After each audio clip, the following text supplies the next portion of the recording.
Ya ada satu lagi Ustaz, kan banyak ini kawan-kawan kayak saya juga lagi proses mengerjakan skripsi kadang Ustaz ya.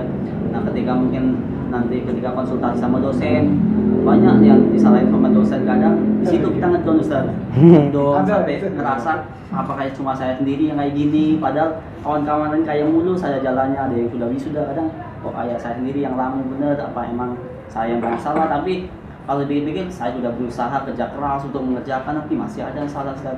Gimana Ustaz? Kadang futur juga Ustaz, aduh kadang udah ngerasa malas gitu Ustaz, kadang mau nyerah gitu, kadang nyerah, kadang diem diri gitu Ustaz, diem diri, kadang terpikir cobaan atau gimana nih Ustaz.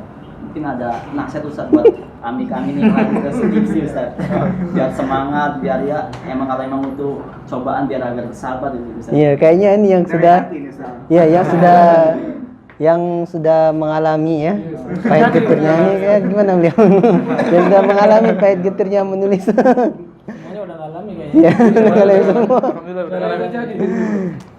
Intinya semangat aja lah, udah hampir selesai kan. Ya udah hampir selesai, semangat kerjain aja insyaallah. Mungkin cobaan aja dari Allah Subhanahu wa taala, yang jelas fokus ya, selesaiin daripada tambah lama nanti kan. Tambah banyak mudorotnya lah orang tua kita kan. Nanti juga pergaulnya di kampus juga gimana. Selesaiin cepat-cepat insyaallah, bismillah lah. Ya, biasa disalin dosen, dibikin lagi. Iya. Semangat aja insyaallah. Benar, saya teringat tuh suatu perkataan, jawaban sih pertanyaan ini pernah saya pertanyakan kepada Syekh Ibrahim Ar-Ruhaili. Dia menjawab, orang itu futur, lemah ya, karena dia lupa akan apa yang bisa dia capai dari hal itu. Jadi tatkala antum misalnya sudah mulai lemah, patah semangat di skripsi, antum ingat lagi, kalau saya selesai skripsi apa manfaatnya? Oh ternyata kalau saya selesai manfaatnya menyenangkan orang tua, mudah segala macam, banyak sekali kebaikan-kebaikan, akan terpacu lagi motivasinya.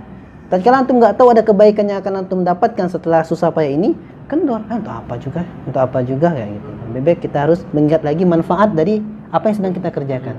Kita futur menuntut ilmu, lagi kendor menuntut ilmu, ingat lagi bagaimana keutamaan menuntut ilmu. Timbul semangat lagi dan semua hal. Masya Allah. Jadi kita harus ingat setelah skripsi. Iya, ingat lagi. Nah, seperti itu. Iya, ini ada tugas saya nih. Masya Allah. Iyalah, alhamdulillah ya. Insyaallah. Belum lulus, Ustaz? Iyalah, enggak ada kerjaan nih. Ya mungkin juga ya, udah sore kita. Assalamualaikum. Assalamualaikum. Ya, sorry. Ya, sore. Ya, sorry.